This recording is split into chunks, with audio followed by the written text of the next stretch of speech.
evening. Can we please give a massive cheer and a huge round of applause for Fean, who's going to talk about head and shoulders, knees and toes. Thank you, Tim.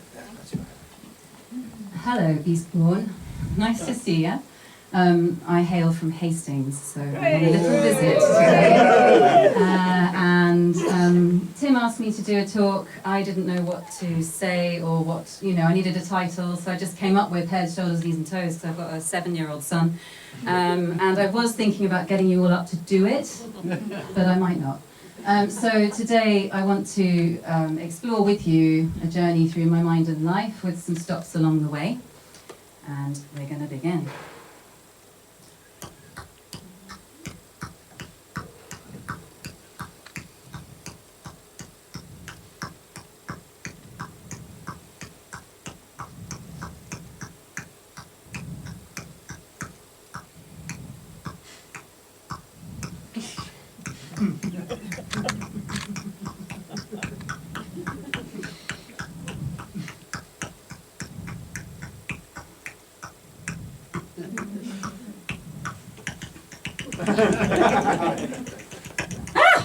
And that's how my brain works.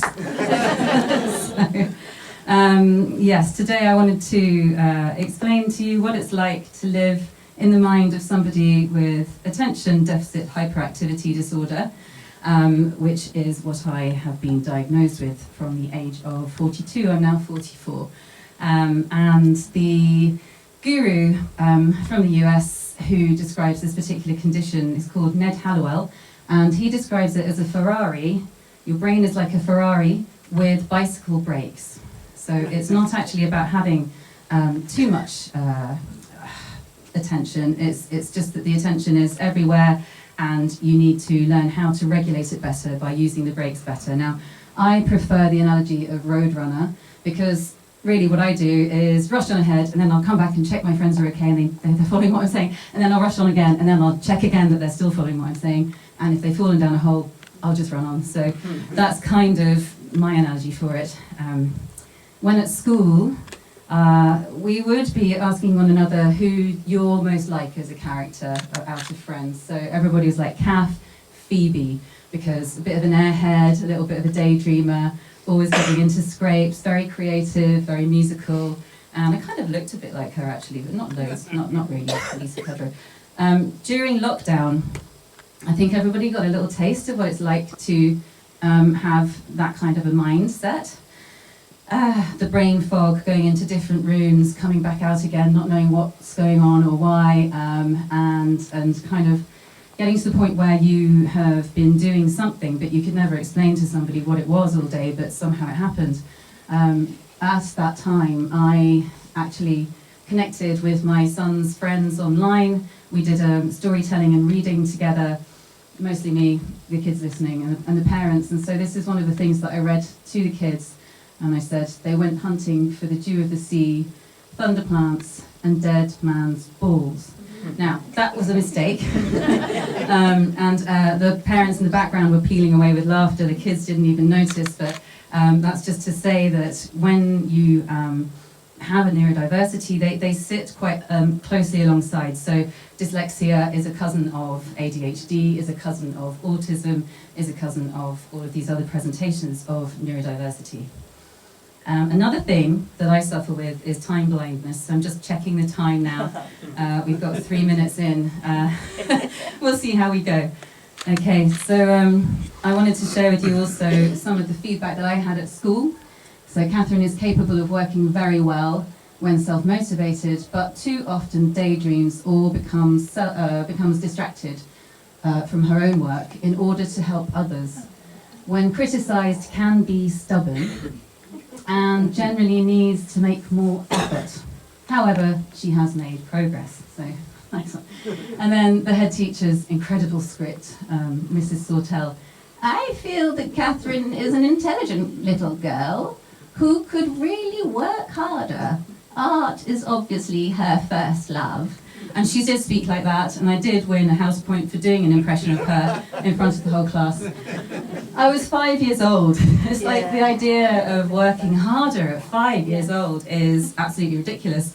However, the idea of working hard, for me, is something that I'm now learning is actually part of my everyday experience in terms of things that I find challenging that I didn't realise that everyone else isn't the same and doesn't have the same challenges.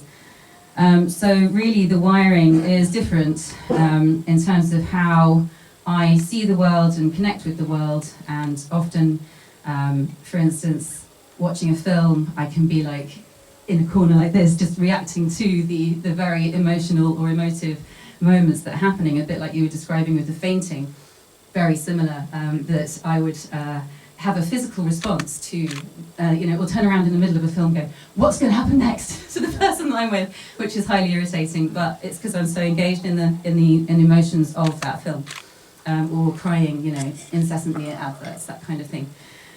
What it does do as a kind of what I do for work that helps, just going to have a drink, is it enables me to see patterns and to put things together and to understand how to connect, in my particular work, different community groups to different art projects. I can network very well. I hear people's stories and I remember them pretty much. So next time I see them, I can align them with somebody else who might be fantastic for them to work with. I've introduced people who are now lifelong best friends. I'm somebody that's brought onto projects without really a title. They say, we just need CAF. They don't really know. I don't know, we don't know why. But anyway, what happens is I kind of make things happen. And I think that is through something to do with being an empath, being highly sensitive, understanding the feeling of a room when you walk into it. And as I learn more and more about this condition, it's also, it's so linked to the environment, and it's not a surprise that I've worked with architects and graphic designers and theatre makers in my time, in my life. This is a group called Studio Weave, who are based in London. That's me there. It was snowing that day, and we had to wear our brightest jumpers.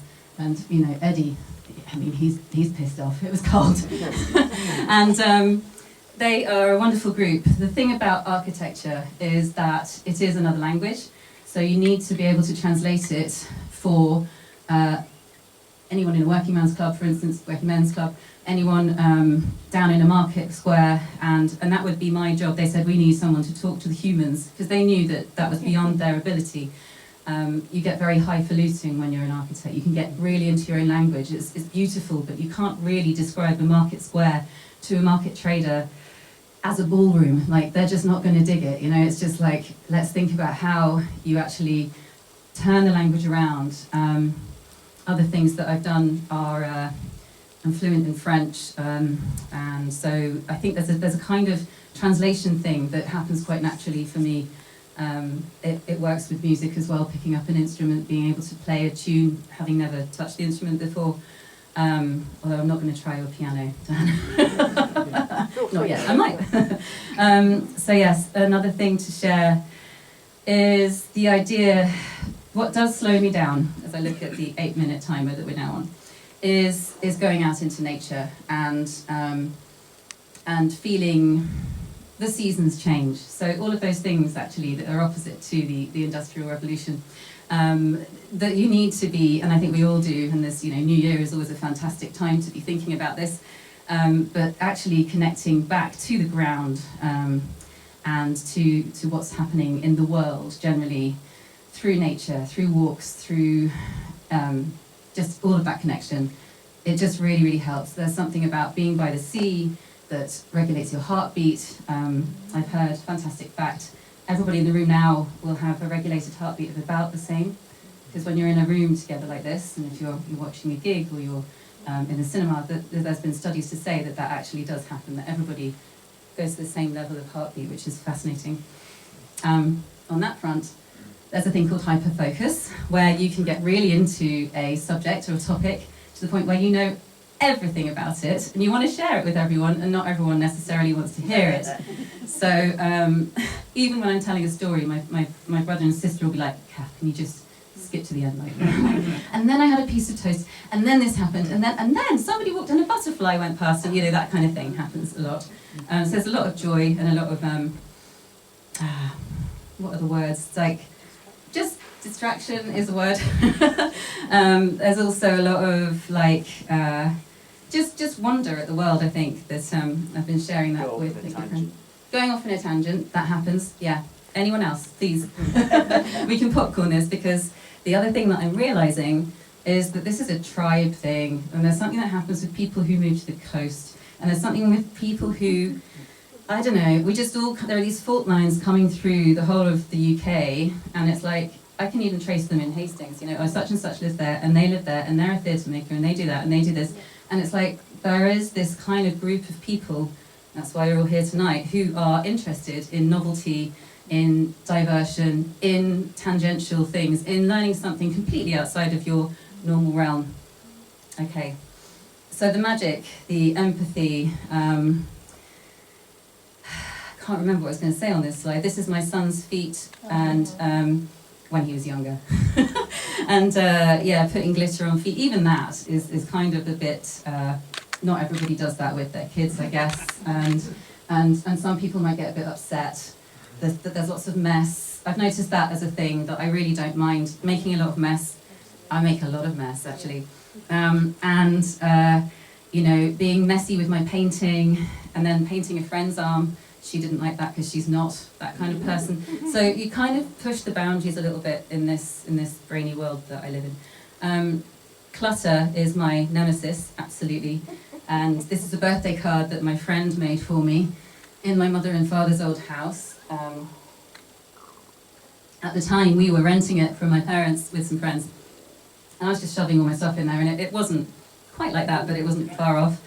And I was in charge of sorting out the next estate agents to look after the next tenants coming in. So we had to interview some. One of them was like, that room in the front, what is going on? I was like, I know, it's just awful. It's just disgusting. I don't know how she does this to me. Anyway, so the kind of more dark sides are that you can suffer from depression as a side disbenefit of this condition. And I prefer the word condition or presentation to disability, even though I know that disability is a very strong word in campaigning, speak, and in others. It's just that I think any dis really should just be disco, and that's it. With the black dog, yeah, that can come often when you're not diagnosed, actually, because you're struggling against all of these problems in life and you don't realise, and so you're wondering to yourself why things aren't working and why you don't turn up to the 60th birthday party because you were actually doing the gardening and planted all the plants before getting on the train and then missed the party, you know, but also you're quite charming, so you can kind of get away with it. So it's really confusing. This is my best friend, Arthur. He's a horse, in case you're wondering. And over the last year, actually now, I've been doing equine walks with a horse. So you walk with a horse, and you have a therapist alongside. And in my case, it's my friend Kat. And what we do is, it's like any talk therapy, but you are in nature, and you are plodding along, and sometimes you can go faster, and sometimes you can go slower. And because the horse is such a huge beast, it's got a massive gut, and it's a prey animal, and it's also incredibly intuitive. It sort of responds to whatever you're doing. So you leading the horse, it's used in leadership for business and all sorts of things. You leading the horse means that if, for instance, I'm walking along going, I think I'll carry on working with this therapist. I really want to carry on working with this. And it's like, do you? Because the horse has stopped. And of course, anything within a talk therapy session or any kind of therapeutic session is all about interpretation. But it was interesting to both of us that the horse stopped at that precise second. And actually in my gut, I wasn't telling the truth. I was saying I want to work with this person still, but I didn't. So a lot of it's about learning all the signs, like you were saying about, how to see when you're about to faint. It's how to feel into the moments where panic might be rising, anxiety might be high. What do you need to do? What are the different things that you need to find that are your toolkit, your first aid kit, to get you out of maybe going into shutdown if there's too much. So that's I've had a couple of jobs recently where I've had I tried to do everybody's job. My dad said, just polish, if you're just being asked to polish the bonnet, don't take the engine out and look at it. But obviously I take the engine out. Things that help me are, yes, the horse walks, being in nature, and also pottery. So having some sort of hands-on, haptic, primordial thing like playing with mud is actually really, really special to me. And that is a Bill and Ben pot that I made for my mother-in-law. And I didn't know what I was going to do, and it just sort of grew. It's hand-built, and it survived, I think, the winter, so that's lucky. And I just wanted to say that learning about this neurodivergence has opened me up to a whole new community of people, and the similarities around that with people who may have gone through trauma or all sorts of other things. Given that we've all gone through a pandemic, so many people are like nodding and saying, yeah, I kind of get where you're at with that. And, you know, I'm okay with it, and that's it, that's my talk, so thank you.